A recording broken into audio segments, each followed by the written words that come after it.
अमेरिकी राष्ट्रपति Donald Trump ने जिन देशों पर रेसिप्रोकल टैरिफ लगाया, लगभग उन सभी देशों को परेशानी का सामना करना पड़ रहा है। लेकिन इसी बीच चीन ने अमेरिका के खिलाफ ही मोर्चा खोल दिया है। हाल ही में जब ट्रंप ने चीन पर टैरिफ लगाने की घोषणा की, तो जवाब में चीन ने भी अमेरिका पर 34% इंपोर्ट ड्यूटी लगा दिया।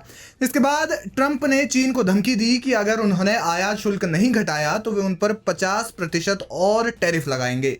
लेकिन इस धमकी के आगे चीन झुका नहीं। उसने कहा कि चीन अमेरिकी ब्लैकमेल को स्वीकार नहीं करेगा और इसके खिलाफ अंत तक लड़ेगा। चीन की न्यूज एजेंसी शिन्हुआ ने चीनी वाणिज्य मंत्रालय के हवाले से बताया कि अमेरिका टैरिफ बढ़ाने की धमकी देकर फिर गलतियां कर रहा है। ये उसके दबाव की प्रवृत्ति को दिखाता है। चीन इसका विरोध करता है और अगर अमेरिका अपने इस फैसले पर अड़ा रहा तो चीन इसका जवाब देगा। ट्रंप के टैरिफ के बाद अमेरिका और चीन के बीच जो हालिया घटनाएं हुई है, उसके बाद से वैश्विक व्यापार के दो मजबूत स्तंभों के बीच ट्रेड वॉर होने की आशंका तेज हो गई है। विशेषज्ञों का कहना है कि अमेरिकी टैरिफ भले ही चीन के लिए मुश्किल खड़ी कर सकता है, लेकिन ये उनके लिए आपदा में अवसर तलाशने वाला पल साबित हो सकता है और न सिर्फ चीन बल्कि भारत के परिप्रेक्ष्य में भी इस बात को कह सकते हैं। विशेषज्ञ कहते हैं कि अमेरिकी दबाव के बीच कई देश कम से कम आयात पर निर्भर रहने के लिए भविष्य के लिए बड़ी योजनाएं तैयार कर सकते हैं और चीन मजबूती से इस योजना पर अमल करेगा। जानकार मानते हैं कि अमेरिकी दबाव के बावजूद चीन ट्रेड सेक्टर में मजबूती के साथ खड़ा है और उनकी अर्थव्यवस्था पर इसका कोई बड़ा नकारात्मक प्रभाव पड़ने की संभावनाएं भी कम है। चीन के विदेश मंत्रालय ने हाल ही में एक बयान में कहा था, दुनिया की दूसरी सबसे बड़ी अर्थव्यवस्था और उपभोक्ता बाजार होने के नाते चीन अंतर्राष्ट्रीय परिस्थितियों के बदलने के बावजूद दुनिया के लिए अपने दरवाजे खोलता रहेगा। लेकिन सवाल यह है कि अगर अमेरिका चीन पर 50% और टैरिफ लगा देता है तो इससे चीन को क्या नुकसान होगा।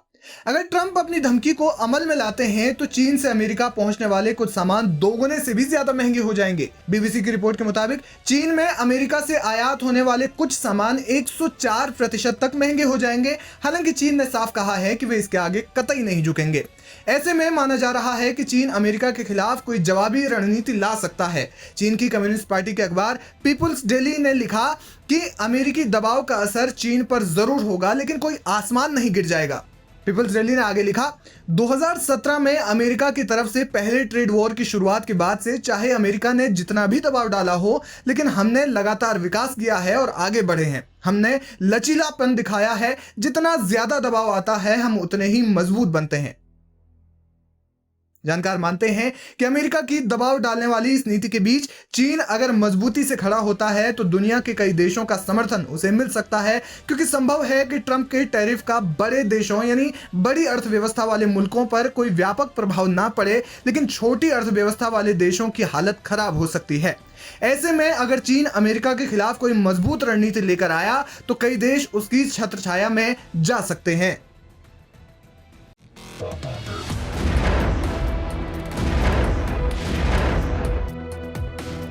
ईरान और अमेरिका के बीच भारी तनाव चल रहा है, जिसके कारण दोनों देशों के रिश्ते और ज्यादा खराब हो गए हैं। अमेरिका का रवैया देखकर तो ऐसा लग रहा जैसे वो ईरान के खिलाफ जंग का बिगुल बस बजाने ही वाला हो। लेकिन इसी बीच रूस की ओर से एक बयान जारी किया जाता है, जिसमें साफ चेताया गया होता है कि अमेरिका भूल से भी ईरान पर हमला ना करे। दूसरी ओर चीन भी ईरान की तरफ खुलकर नजर आ रहा, साथ ही ईरान के परमाणु कार्यक्रम पर भी साथ दे रहा है। सवाल है कि ईरान पर अगर अमेरिका हमला करता है तो फिर ये दोनों देश क्या खुलकर युद्ध में कूद जाएंगे, या फिर इतना समर्थन देने के बावजूद ये युद्ध में नहीं आएंगे? क्या चीन और रूस जैसे देश सीधा अमेरिका के खिलाफ जंग का ऐलान ईरान का पक्ष लेकर करेंगे? शायद नहीं। फिर वो साथ कैसे देंगे? बस इसी कारण को जानेंगे इस वीडियो में। लेकिन उससे पहले ये सारा विवाद कैसे तेज हुआ? दरअसल युद्ध की नौबत तब आई है जब परमाणु मसले पर बातचीत को लेकर अमेरिकी सदर डोनाल्ड ट्रंप ने ईरान के supreme leader Ayatollah Ali Khamenei को एक धमकी भरा पत्र भेजा, जिसे ईरान ने ठुकरा दिया। बस यहीं से अमेरिका भड़क गया और हमले की धमकियां देने लगा। जानकारों का मानना है कि अगर अमेरिका ने ईरान पर हमला किया तो रूस और चीन ने भी बड़ा प्लान तैयार किया है, जिसके मुताबिक चीन सीधा ताइवान पर हमला करेगा।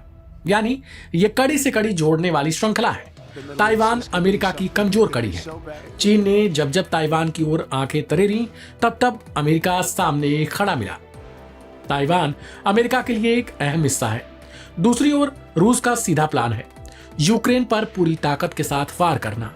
इससे न सिर्फ अमेरिका कई मोर्चों पर फंस जाएगा, बल्कि उसके लिए विकट स्थिति हो जाएगी खुद की लड़ाई या फिर अपने मित्र राष्ट्रों की रक्षा करना।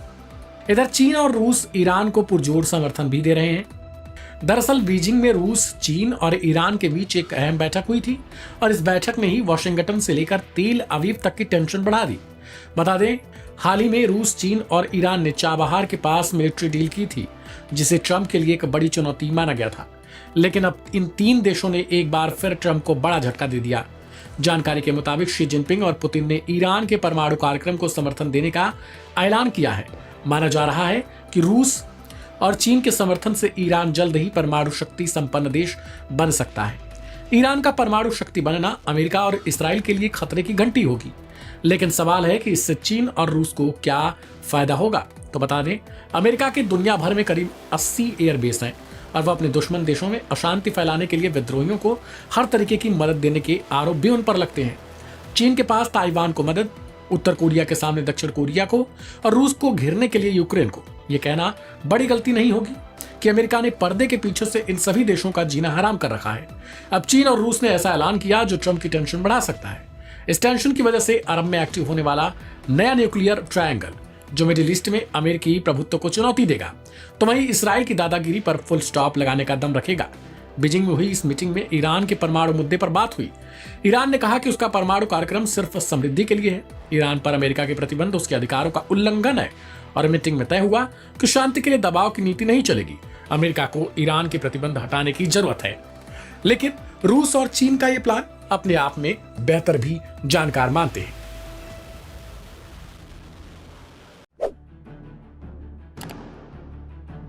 गाजा में हमास की ओर से लगातार एक के बाद एक भीषण हमले कर महिलाओं से लेकर मासूम बच्चों तक की जान ली जा रही है। लेकिन इस बीच हमास की ओर से एक के बाद एक कुल 10 हमलों से इसराइल को बुरी तरीके से दहला दिया गया। हमास के इसी हमले में न सिर्फ इसराइल के कई शहर दहल गए, बल्कि उसकी हवाई रक्षा कवच प्रणाली की भी पोल खुल गई।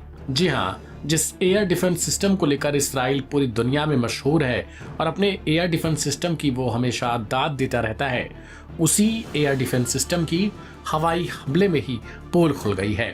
दरअसल हमास ने कहा कि उसने गाजा में नागरिकों के इसराइली नरसंहार के जवाब में रविवार को इसराइल के दक्षिणी शहरों पर रॉकेटों की बौछार कर डाली थी। हमास की ओर से इसे सफल करार दिया गया, तो दूसरी ओर इसराइल की सेना ने कहा कि तकरीबन 10 रॉकेट दागे गए, लेकिन उनमें से अधिकांश को सफलतापूर्वक रोक लिया गया। इसराइल के चैनल 12 ने दक्षिणी शहर अश्कलोन में सीधे हमले की सूचना भी दी थी। भले ही इसराइल ये कह रहा हो कि उसने हमले को रोक दिया, लेकिन वीडियो जो इसराइल से आ रहे हैं वे इन दावों से ईतर पोल खोलते नजर आए। हमले के बाद इसराइली आपातकालीन सेवाओं की ओर से एक बयान जारी किया गया। उन्होंने कहा कि छर्रे लगने से घायल एक व्यक्ति का इलाज किया जा रहा है और टीमें गिरे हुए रॉकेटों के स्थानों पर जाकर पड़ताल भी कर रही हैं। इसराइली आपातकालीन सेवाओं द्वारा प्रसारित वीडियो में दिखाया गया कि शहर की सड़क पर टूटी हुई कार की खिड़कियों और मलबा बिखरा पड़ा था। इस बीच गाजा के स्थानीय स्वास्थ्य अधिकारियों ने बताया कि रविवार को गाजा पट्टी में इसराइली सैन्य हमलों में कम से कम 39 लोग मारे गए।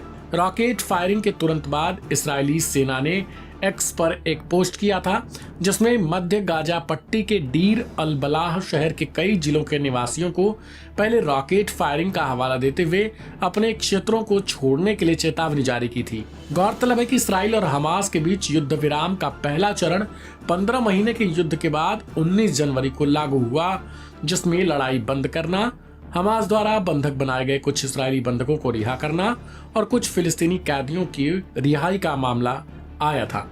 पहले चरण के साथ दोनों ने यह आदान प्रदान भी किया, लेकिन अगले चरण से पहले ही इसराइल पर आरोप लगा कि उसने शर्तों को मानने से साफ तौर पर ही इनकार कर दिया। इससे एक बार फिर से युद्ध भड़क गया।